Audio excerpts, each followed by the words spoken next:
네, 오늘 함께 볼 말씀은 갈라디아서 6장 6절에서 9절까지의 말씀입니다.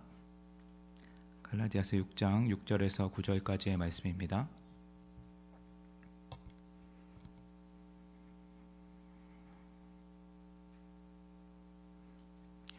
네, 다 찾았으면 제가 먼저 봉독해 드리도록 하겠습니다. 가르침을 받는 자는 말씀을 가르치는 자와 모든 좋은 것을 함께하라. 스스로 속이지 말라. 하나님은 업신여김을 받지 아니하시나니 사람이 무엇으로 심든지 그대로 거두리라.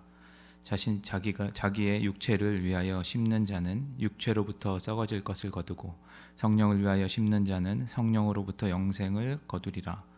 우리가 선을 행하되 낙심하지 말지니 포기하지 아니하면 때가 이름에 거두리라. 아멘. 지난주에 교회와 성도, 그리스도인이 서로 하나이며 서로를 위해서 경건한 생활을 하고 육체의 일을 따라 살지 않고 성령의 열매를 맺으며 살아가야 한다라고 우리들이 말씀을 함께 보았습니다. 6장은 갈라디아서의 마지막 장으로 1장부터 5장까지 있었던 내용을 바울이 하나씩 나열하면서 정리하는 그런 내용으로 우리들은 볼 수가 있습니다. 이쯤에서 우리들이 한번 전에 있었던 이야기를 한번 살펴보았으면 좋겠습니다. 다 잊으셨을 테니까요. 갈라디아 교회에 어떤 일이 있었죠? 어떤 문제가 있었습니까? 갈라디아 교회는 바울이 전도 여행을 가서 하나님의 말씀을 전했을 때 이방인들, 예수님을 모르던 자들이 하나님에 대해서, 예수님에 대해서 복음을 듣고 복음을 받아들이고 구원에 이르렀던 그런 역사적인 사건이 있었던 곳이었습니다. 그들은 유대인도 아니고 유대교를 따르는 자들도 아닌데 불구하고 예수님만이 죄인인 우리들을 구원해 주실 수 있는 유일한 구원자라는 말씀, 그 복음을 듣고 예수님을 믿고 믿음으로 말미암아 구원에 이른 자들이었습니다. 하지만 그들을 본 유대 율법주의자들은 그들을 가만두지 않았습니다. 그들이 이들에게 조용히 다가와서 바울이 전한 복음을 왜곡시키고 다른 복음을 전했습니다. 그 복음, 행위로 말미암아, 율법으로 말미암아, 할례로 말미암아, 그 행위로 말미암아 구원에 이른다는 복음이었습니다. 갈라디아 교인들은 이것을 받아들였고 그것으로 인해서 복음이 왜곡되기 시작했습니다. 다른 복음을 따르기 시작되었습니다.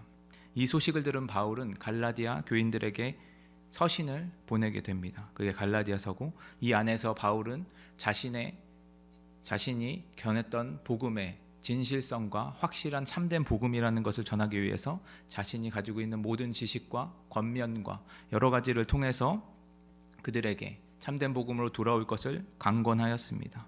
이렇게 하는 이유가 어떤 것이냐면 우리의 개인, 우리 한 사람 한 사람의 믿음, 신앙의 정건과 성장의 이야기로 이 갈라디아서를 그냥 쭉 보는 게 아니라 바울은 한 걸음 더 나아가서 좀 더 넓은 의미로 이것을 바라보고 있기 때문입니다. 지금 이런 문제, 갈라디아 교회에 있었던 문제들, 이것들이 많은 교인들에게 나타났고 그들을 바라보는 다른 갈라디아 교인들도 그것에 동조하기 시작했습니다. 교회 안에 있다 보면 우리가 이런 모습을 자주 경험하게 되죠. 교회에 처음 나오거나 신앙생활을 시작하는 분들, 또 교회를 다른 곳으로 옮긴 분들, 그런 분들은 이곳에서 어떻게 신앙생활을 해야 되는지 주변 사람들을 보고 따라하게 됩니다. 예를 들어 예배 시간에 담임 목사님이 아닌 다른 목사님을 초대해서 설교 말씀을 전하게 됐을 때, 강사 목사님이 앞으로 나왔을 때 예전에 모든 성도분들이 일어나서 박수를 치는 모습을 보았었습니다. 저는 그런 환경을 처음 경험했기 때문에 언급결에 저도 일어나서 막 박수를 쳤던 경험이 있었습니다. 또 그것뿐만 아니라 교회 안에서 성가대를 하게 되면 박수를 치면 하나님의 영광이 가려진다고 박수를 치지 않는 경우도 있습니다. 이렇게 같은 모든 하나님의 공동체, 예수 그리스도의 몸된 공동체, 교회인데도 불구하고 문화와 환경, 여러 가지 모습이 다 다르게 정착되어 있는 것을 봅니다. 참 어떻게 보면 재미있는 일이기도 하고 어떻게 보면 좋기도 하고 좋아 보이기도 하고 씁쓸하기도 하고 그랬던 것 같습니다. 지금 많은 교회들이 비대면 영상으로 예배를 드리고 있습니다. 이런 환경을 우리들은 처음 맞이하죠. 다 당혹스러울 수 있습니다. 그러면 옆에 있는 사람을 따라하기 마련이죠. 옆에 있는 가족들이 누워서 예배드리면 같이 누워서 예배드리고 눈치를 보면 따라하고 흉내낼 수밖에 없습니다. 이것이 교회가 교회의 본질에 해당되는 일은 아니지만 어떠한 문화 이런 것에 우리들은 자연스럽게 스며들게 되었습니다. 그런데 지금 갈라디아 교회, 이 교회에는 그것보다 더욱더 큰 문제, 바로 본질이 바뀌어져 있는 상황을 우리들은 볼 수가 있습니다. 그들이 참된 복음 예수 그리스도로 말미암아 구원을 얻는다는, 믿음으로 말미암아 구원을 얻는다는 그 복음을 따라서 살아가야 하는데도 불구하고 그들은 그 다른 복음을 받아들이고 그것을 교회 안에서 행하기 시작되었습니다. 새로운 자들이나 많은 사람들이 그 모습을 보고 처음에 이상하게 생각할지 몰라도 많은 성도분들이 그렇게 따라하면 자신도 따라할 수밖에 없는 것입니다. 그리고 그것에 따라서 신앙생활이 되어지고 정착되어지게 됩니다. 이러한 교회의 특징을 바울은 잘 알고 있었습니다. 안디옥 교회에서 충분히 그는 성도들과 함께 교제를 나눴었고 갈라디아 교회도 동일할 것이라는 것, 교회는 이런 특성을 가지고 있다는 것 바울은 알고 있었습니다. 그래서 바울은 개인의 믿음과 신앙이 바르게 자라도록 계속해서 갈라디아 교인들을 지적하고 바른 생활이 자라도록 권면하고 있는 것입니다. 그리고 6장에 들어오면서 그 이유에 대해서 이제 하나씩 설명을 하고 정리를 하고 있습니다. 오늘 말씀을 통해서 예수 그리스도의 한몸된 공동체인 교회를 더욱 사랑하고 바르게 세워가는 우리 모두가 되기를 진심으로 소망합니다. 먼저 6절 말씀 우리가 함께 보도록 하겠습니다. 6절에서 바울은 교회를 이루는 구성에 대해서 이야기를 합니다. 가르침을 받는 자와 가르치는 자입니다. 교회는 함께 한몸된 공동체인데도 불구하고 학교와 같이 가르치는 자와 가르침을 받는 자가 존재합니다.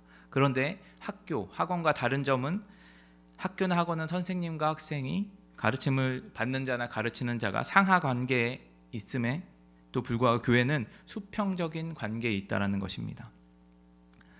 목회와 성도들은 위치가 다른 것이 아닙니다. 모두 다 하나님의 부르심을 입은 자, 성도입니다. 각각 예수 그리스도의 몸을 이루는 지체인 것이죠. 손을 많이 쓰니까 손이 몸에서 가장 중요한 것이 아닙니다. 하나님께서 맡겨주신 역할이 다를 뿐이죠. 각각의 위치에서 각자의 자리에서 있는 것이 매우 중요합니다. 손을 쓰게 될 때 우리들은 물건을 잡을 때 손은 그것을 잘 잡을 수 있게 몸을 숙이게 되겠죠. 무게중심과 위치를 이동합니다. 그때 모든 몸이 함께 움직입니다. 무게중심을 맞춰야 돼요. 안 그렇다면 자세가 잘못되면 허리를 다치거나, 손을 다치는 게 아니라 허리를 다치거나 다른 곳이 아프게 되는 것도 이러한 이유 때문입니다. 그렇다고 이렇다고 목회자를 무시하라, 가르치는 자를 무시해라, 리더를 무시해라, 그런 이야기가 아닙니다. 하나님께서 목회자를 가르치는 자로 불렀기 때문에 그가 가르치는데 한몸된 성도들, 가르침을 받는 자들은 그것에 귀를 기울여야 합니다. 그리고 무엇을 배워야 하는지 질문하고 함께 하나님의 말씀으로 세워져 가야 합니다. 그에게 맡겨주신 직분, 그것을 존중하고 사랑으로 섬겨주는 것이 필요합니다. 배우는 자도 동일합니다. 배우는 자리에 있는 성도들은 자신이 그리스도의 몸인 것을 기억하기 위해서 자신이 어떤 부분에 위치해야 되고 배워야 하고 세상을 살아가는 지혜를 말씀을 통해서 우리들은 배워가야 합니다. 그래서 가르치는 자는 배우는 자들에게 항상 관심을 기울여야 합니다. 그리고 그들을 위해서 기도하고 필요한 것들을 가르쳐서 합력해야 합니다. 이것이 바로 바울이 6절에 이야기하고 있는 것, 모든 좋은 것을 함께 하는 것입니다. 이 모든 좋은 것이라는 것은 내가 좋아하는 것, 내 눈에 좋아 보이는 것, 그것을 이야기하는 것이 아닙니다. 앞에서 6장 앞절, 앞에서 보았듯이 5장 앞절에서 보았듯이 바울은 두 가지, 육체와 영을 분리하고 있습니다. 육체를 따르는 것을 악한 것으로 보고 있고 영의 생각, 영을 따르는 것을 좋은 것으로 보고 있습니다. 그렇다면 이 모든 좋은 것은 성령의 열매를 이야기합니다. 전에 말씀드렸듯이 성령의 열매나 육체의 일은 자신에게 영향을 주는 것, 그것을 넘어서 상대방에게 영향을 주는 것입니다.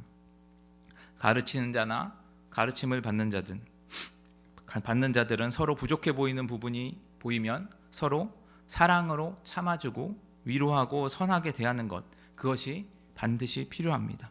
가르치는 자는 내 마음에 들지 않는다고 말씀 전하는 자를 미워하고 무시하고 흉보는 것, 그것이 아니고 가르치는 자를 통해서 하나님이 말씀을 전하게 해주셨다라는 것, 그것을 믿음으로 고백하고 그 말씀 속에서 나에게 들려지는 말씀을 그것에 귀 기울여야 되고 사랑하는 마음으로 가르치는 자를 바라봐 주어야 합니다. 또한 가르침을 받는 자들, 그들을 볼 때 그들을 말씀대로 행하지 못하고 듣지 않고 다른 짓을 하고 피곤해서 말씀을 들을 때 졸고 있으면 가르치는 자들은 그들을 정죄하는 것이 아니라 사랑하는 마음으로 그들에게 좀 더 다가가고 좀 더 쉽게 이해하기 쉽게 설명해주고 독려해주고 위로해주는 것, 그것이 바로 가르치는 자들에게 필요한 것입니다. 이러한 좋은 것을 바울은 어떻게 하라고 6절에 이야기하고 있습니까? 바로 함께 하라고 이야기하고 있습니다. 가르침을 받는 자 그리고 가르치는 자, 이 두 가지는 절대로 떨어질 수가 없습니다. 가르치는 자가 없으면 가르침을 받는 자가 없습니다. 가르침을 받는 자가 없으면 가르치는 자가 없습니다. 서로 항상 함께 하여야 합니다. 여기에 교회의 특수성이 나타납니다. 하나님이 교회를 세우시고 가르치는 자와 가르침을 받는 자를 세워주신 이유가 이것입니다. 동등된 성도의 위치에 있지만 각자의 역할이 있고 그 역할 가운데 서로를 필요로 하고 서로를 채워줄 수 있고 함께 있을 때만 참된 공동체가 되어지는 것, 그것이 바로 교회입니다. 여러분들 비대면 예배를 계속 드리고 계실 텐데 이제 대면 예배로 바뀌었죠.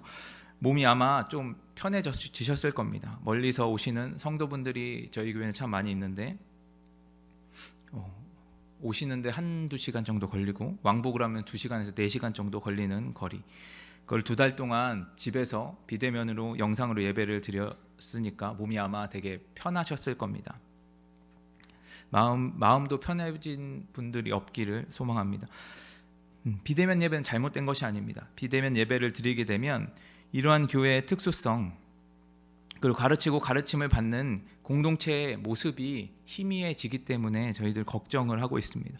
말씀을 듣는 것, 그것에 끝나면 안 됩니다. 들은 것을 가지고 함께 공동체에서 나눔을 가지고 내가 들었던 것이 잘 이해가 되어졌는지, 내가 그것을 살아가려고 하는 동력을 얻었는지 제자방 모임을 통해서 소그룹을 통해서 점검하고 바르게 깨달아가는 것이 진짜 가르침이고 진짜 가르침을 받는 것이죠.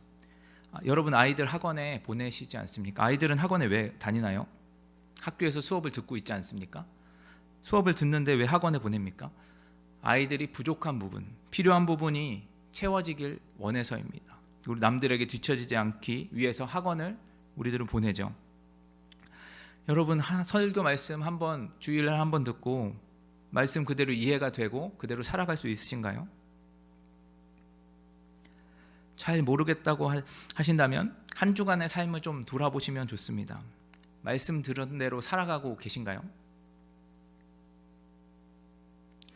그렇지 않다면 아직 배울 것이 남아있고 그것이 내 안에 정착되지 않았다는 것입니다. 말씀대로 살아갈 수 없다면 내가 못 살아가서 한탄하고 절망하는 것이 아니라 모임이나 공부, 성경 공부를 통해서 우리들은 점검받고 교정을 받아야 합니다. 아이들 공부 잘하라고 그렇게 돈을 많이 써서 학원에 보내는데 우리들의 신앙은 어떻게 하고 있습니까?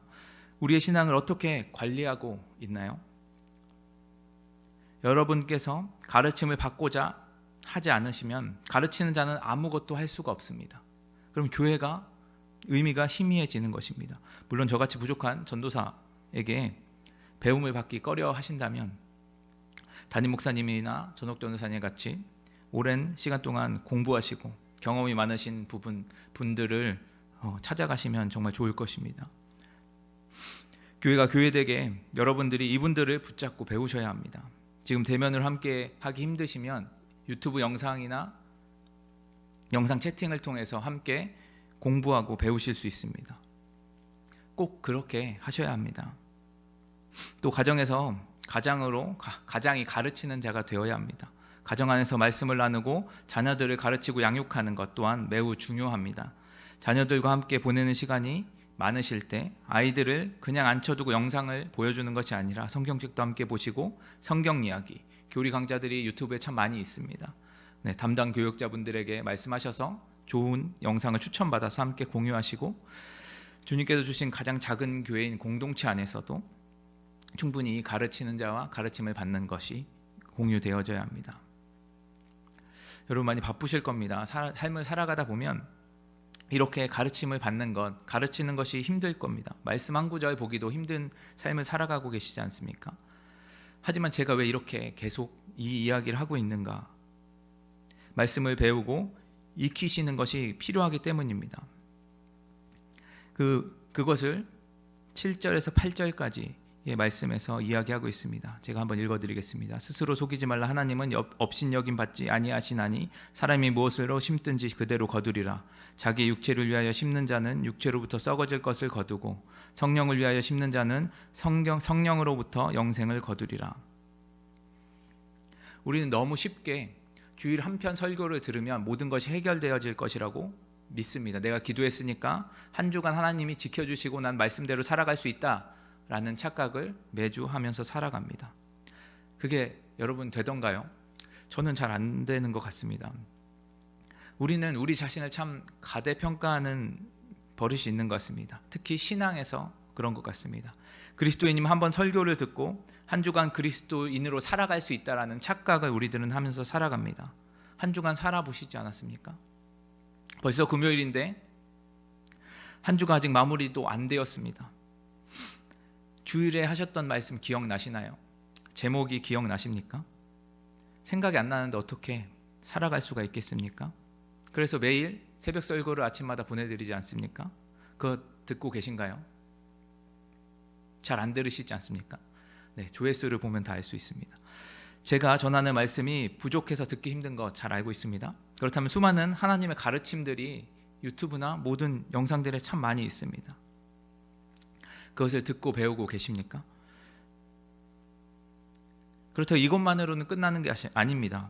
말씀을 들었으면 내가 잘 들은 것인지 잘 적용하고 있는 것인지 우리들은 점검해야 합니다. 배우는 자가 해야 될 게 참 많죠. 하지만 이것이 그리스도인으로서 이 세상을 살아가는데 반드시 필요한 것입니다. 스스로 기도를 통해서 말씀 묵상을 통해서 점검하는 부분도 있겠지만 가르치는 자들, 여러분의 리더, 목회자, 그들에게 가르침을 받는 것이 매우 중요합니다. 하지만 이럼에도 불구하고 나는 충분하다, 혼자 해도 된다, 잘하고 있다 라고 하면서 잘 못하고 있는 사람을 보면서 책망하고 있다면 여러분들에게 바울은 지금 이야기하고 있습니다. 스스로 속이는 것이라고 이야기하고 있습니다. 그것을 어떻게 판단할 수 있는지 저한테는 판단할 자격이 없습니다.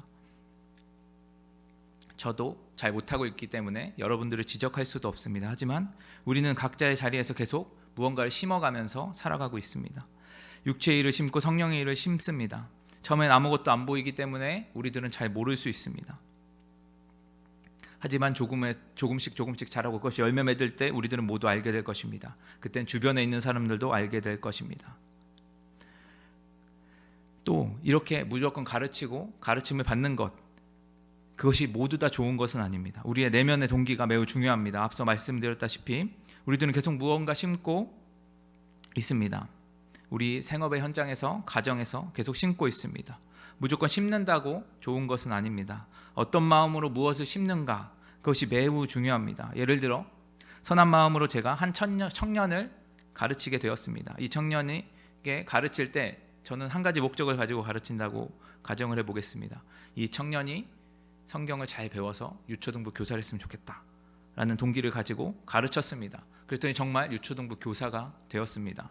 함께 섬기기 위해서 정말 잘 된 것 같은데 시간이 지나면서 이 청년이 교회에 아이들과 문제를 일으키고 부모님과 문제를 일으키고 있다면, 선생님들과 문제를 일으키고 있다면 이게 정말 좋은 열매입니까? 아니죠. 너무 극단적인 예이긴 한데 제가 어떤 마음으로 이 청년을 가르쳤죠? 유초등부 교사를 시키려고요. 이런 마음으로 누군가를 가르치는 건 매우 잘못된 것입니다. 참된 교사, 참된 가르치는 자는 그 사람의 영혼, 그 영혼이 무엇을 섬기기를 바라서 가르치는 것이 아니라 그 영혼이 온전히 예수 그리스도를 구원자 되심으로 믿고 성령 안에서 참된 그리스도인으로 서길 원하는 마음으로 그들을 가르쳐야 합니다. 어떤 대가나 어떤 결과, 그것을 생각하면서 가르치는 것이 아닙니다. 오직 그 영혼이 하나님 앞에서 참된 그리스도인이 되길 소망하면서 가르쳐야 합니다. 가르침을 받는 자들 또한 마찬가지입니다.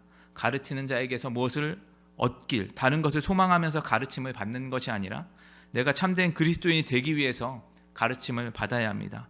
예수님을 더 알아가고 싶은 마음, 예수님을 닮아가고 싶어하는 그 마음, 그것으로 배움의 자리로 나아가야 합니다.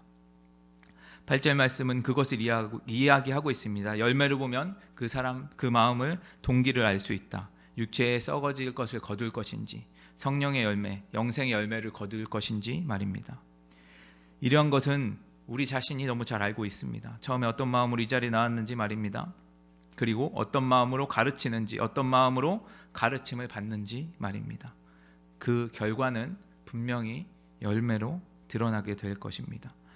여러분 자신의 어떤 동기로 이런 행동을 했는지, 이런 자리에 있는지 남들은 모를 거라고 생각하고 열매가 드러나도 모를 거라고 생각하지만 여러분 뼛속 깊이까지 관찰하고 계시는 하나님은 여러분들의 마음, 여러분들의 동기를 모두 다 알고 계십니다. 그러기에 지금 당장에 아무런 열매가 맺혀지지 않고 잘못된 것으로 나아가고 있고 가르침을 받아도 깨달아지는 것이 없고 변하는 것도 없고 주변을 돌아보면서 다른 교회들이 갖춰진 시스템이나 잘 돌아가는 영상들 예배 드릴 때 장비가 좋은 것 여러 가지들을 보면서 우리들은 부럽고 불안할 수 있습니다.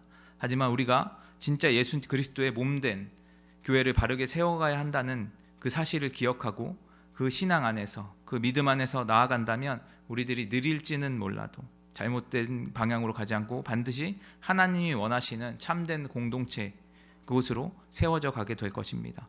참된 가르침을 받는 자들이 예수 그리스도를 더욱 깊이 알아가서 이 세상의 소금과 빛으로 살아가게 되고 참된 가르치는 자들이 자신을 들여 성도들에게 바른 말씀을 전하며 나아갈 때 비로소 하나님의 교회가 아름답게 열매 맺게 될 것입니다. 그것을 바울은 9절에서 이야기하고 있습니다. 우리가 선을 행하되 낙심하지 말지니 포기하지 아니하면 때가 이름에 거두리로다.